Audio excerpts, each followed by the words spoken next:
Hello friends, मैं विशाल कुमार अपने success science series YouTube channel में आप लोगों का स्वागत करता हूं। आज देखेंगे हम पथ प्रदर्शक का चरित्र चित्रण करें।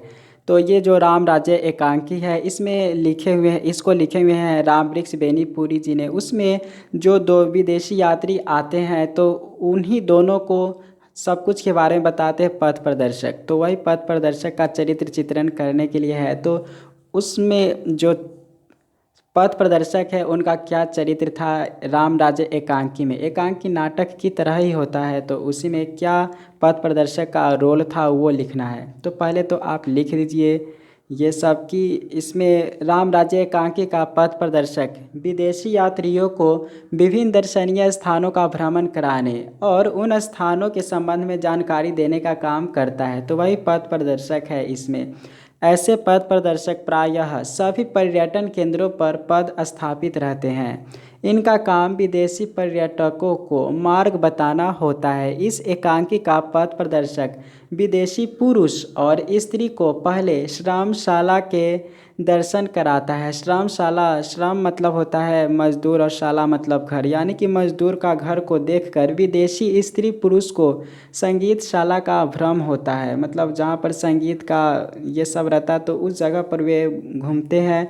इस भ्रम का निवारण पथ प्रदर्शक करते हुए कहता है कि यह श्रमशाला ही है। श्रम और संगीत में प्रारंभ से ही घना संभव है, मतलब घना संबंध है। जहाँ पर मेहनत होता है वहाँ पर संगीत भी होता है। संगीत की उत्पत्ति श्रम से ही हुई है।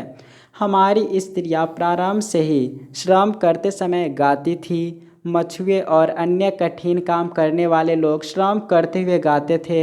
हमारी सभ्यता का जैसे जैसे विकास होता गया वैसे वैसे श्रम से संगीत का नाता टूटता गया, यानी कि सभ्यता धीरे धीरे विकास होता गया तो श्रम से संगीत का नाता जो रिश्ता था वो टूटते गया। पथ प्रदर्शक कहता है कि अब फिर से हमने श्रम को संगीत के साथ नत्थी करके काम को खेल बना दिया है। एकांकीकार ने संगीत का तालमेल श्रम से कर दिया है। यह तालमेल गांधी दर्शन के अनुकूल तो है ही, मार्क्स एवं एंजिल्स के सिद्धांतों के भी अनुकूल है। यानी कि मार्क्स और एंजिल्स भी ये बात मानते थे कि श्रम के साथ संगीत का तालमेल होना चाहिए, तो वे अनुकूल है। फिर उसके बाद है कि मार्क्सिज्म एंडो पोएट्री में मार्क्स ने कहा है वे खूब नाचते गाते थे। सहज विशाली होने के नाते यह समझने लगते थे कि इस नृत्य गान के प्रभाव से उनका फसल खूब फलेगी और सुरक्षित रहेगी। यह आशा उनमें दूना उत्साह भर देती थी, अतः दूनी शक्ति के साथ काम में जुट जाते थे। नतीजा यह होता था कि स्वाभाविक ही उनकी फसल खूब अच्छी पकती थी।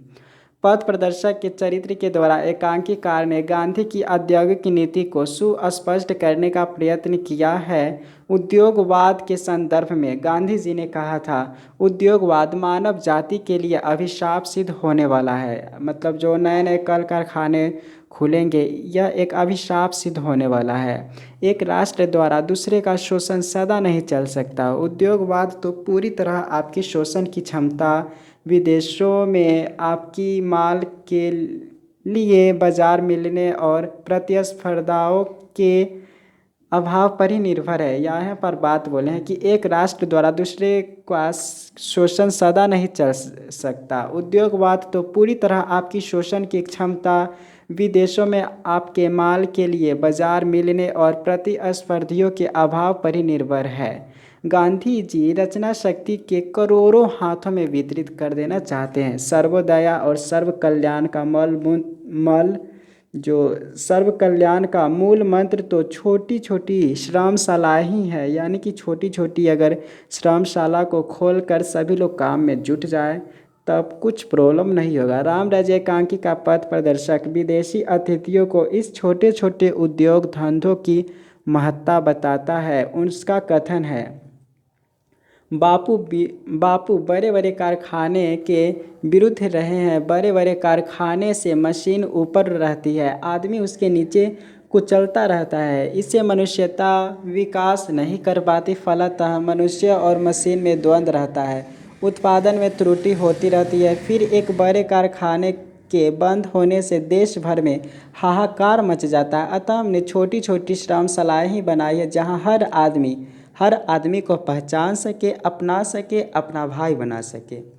इस एकांकी में लेखक ने पथ प्रदर्शक का चरित्र कम ही स्थानों पर उभारा है। श्रम शक्ति और संगीत श्रमशाला एवं लघु उद्योग को इन्हीं बिंदुओं पर पथ प्रदर्शक है जो गांधी दर्शन के अनुकूल है। उसका चरित्र सीमित है, अतः विस्तृत विश्लेषण की कोई गुंजाइश ही नहीं है। अतः उसका चरित्र गांधी दर्शन का ही एक ही पन्ना है जो लघु उद्योगों की श्रेष्ठता का प्रतिपादन करता है। तो इस तरीके से हमने पथ प्रदर्शक के बारे में जान लिया जो राम राज्य एकांकी में लिया गया था। तो इसी तरीक़ा से आप हिंदी 100 मार्क्स पढ़ने के लिए चैनल को सब्सक्राइब करें और लेटेस्ट अपडेट बिहार यूनिवर्सिटी के लिए आप टेलीग्राम ग्रुप ज्वाइन हो जाइए जो कि डिस्क्रिप्शन में लिंक है। So thank you.